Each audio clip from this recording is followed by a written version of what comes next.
Monsieur l'administrateur général du Conservatoire national des arts et métiers, Madame la présidente du Conseil des sages de la laïcité, Madame la présidente du Conseil supérieur des programmes, Monsieur le directeur de l'IH de ZEF,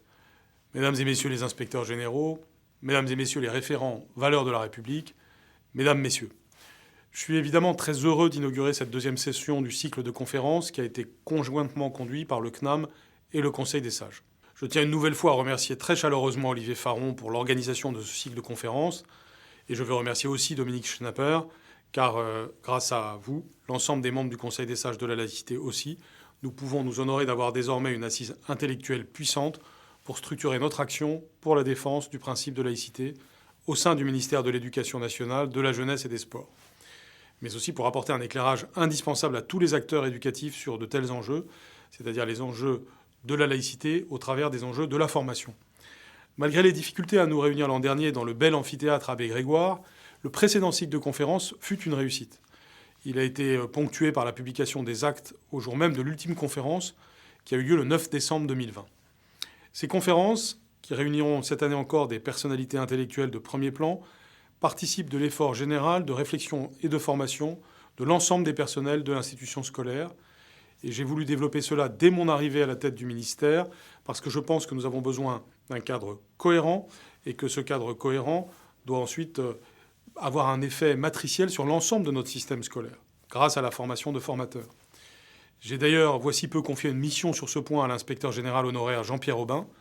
et dans le même temps, la ministre de la Transformation et de la Fonction publique, ainsi que la ministre déléguée auprès du ministre de l'Intérieur chargée de la citoyenneté, ont chargé le préfet Pierre Bénard et Isabelle de Mecquenem, philosophe et membre du Conseil des sages, d'une mission de réflexion et de proposition sur la formation des personnels des différentes fonctions publiques. Et donc le Conseil des sages a évidemment de nouveau tout un rôle à jouer pour, dans le cadre de cette mission,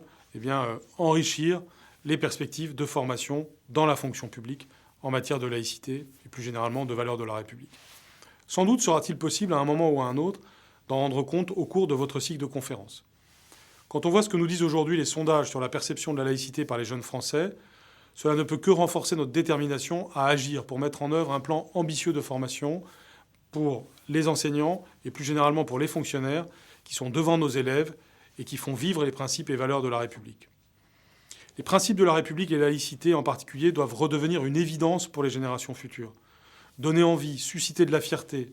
Il nous revient de leur montrer combien le principe de laïcité est d'abord un principe de liberté, d'émancipation, et non pas un ensemble de contraintes et d'interdits qui empêcheraient d'exprimer une individualité.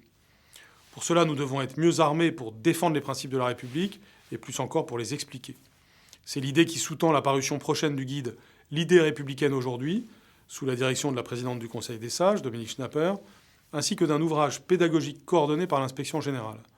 Ces deux publications viennent compléter le Vademecum sur la laïcité, produit par le ministère avec le Conseil des sages et réactualisé chaque année. Ce guide, qui est accessible à tous, permet de répondre en se fondant sur des bases juridiques précises à toutes les situations d'atteinte à la laïcité constatées dans le cadre scolaire. L'ensemble de ces ressources viendront ainsi compléter une offre de formation que nous voulons la plus ouverte et la plus large possible. Le CNAM lui-même ne s'y est pas trompé, avec la décision de créer une chaire sur la laïcité, dont j'ai personnellement soutenu l'idée dès le départ, et je veux de nouveau remercier le CNAM.